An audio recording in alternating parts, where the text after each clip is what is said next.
As long as I'm President of the United States, Iran will never be allowed to have a nuclear weapon. Good morning. I'm pleased to inform you the American people should be extremely grateful and happy. No Americans were harmed in last night's attack by the Iranian regime. We suffered no casualties.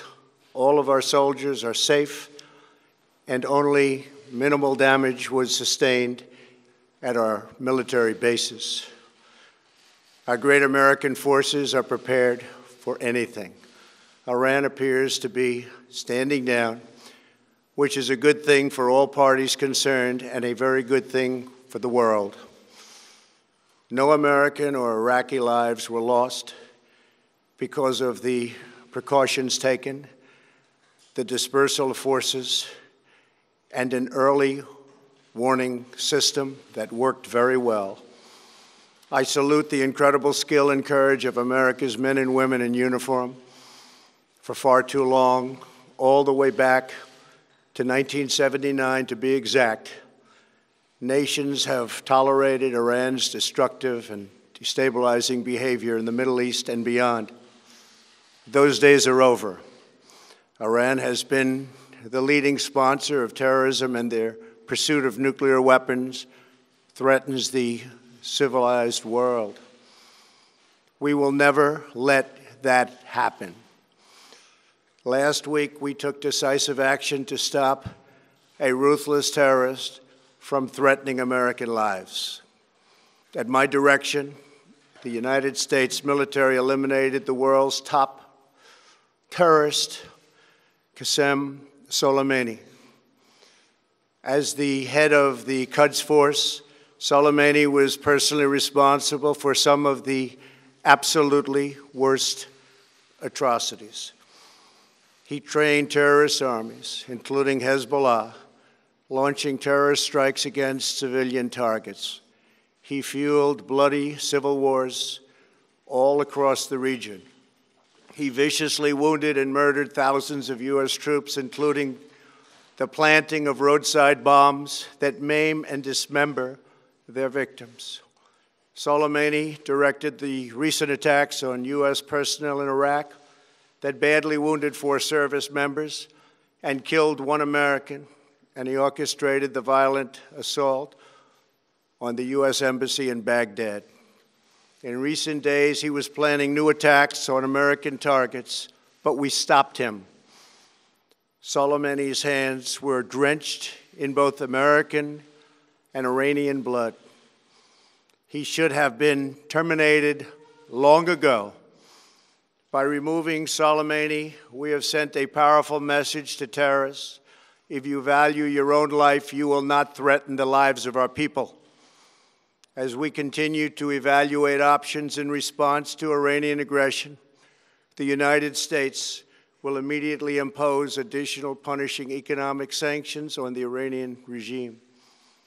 These powerful sanctions will remain until Iran changes its behavior. In recent months alone, Iran has seized ships in international waters, fired an unprovoked strike on Saudi Arabia, and shot down 2 U.S. drones. Iran's hostilities substantially increased after the foolish Iran nuclear deal was signed in 2013, and they were given $150 billion, not to mention $1.8 billion in cash. Instead of saying thank you to the United States, they chanted death to America.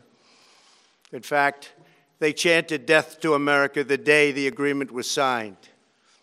Then Iran went on a terror spree, funded by the money from the deal, and created hell in Yemen, Syria, Lebanon, Afghanistan, and Iraq.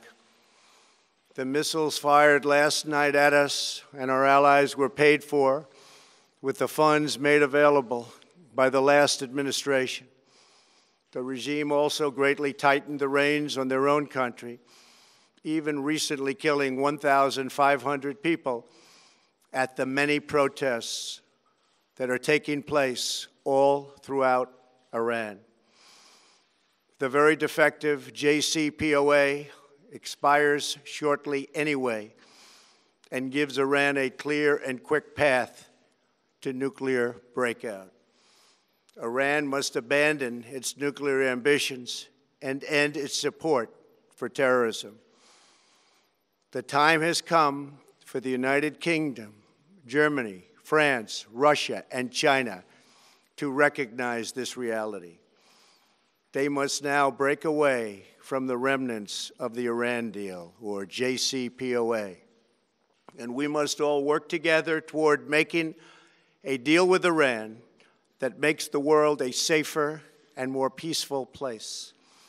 We must also make a deal that allows Iran to thrive and prosper and take advantage of its enormous untapped potential.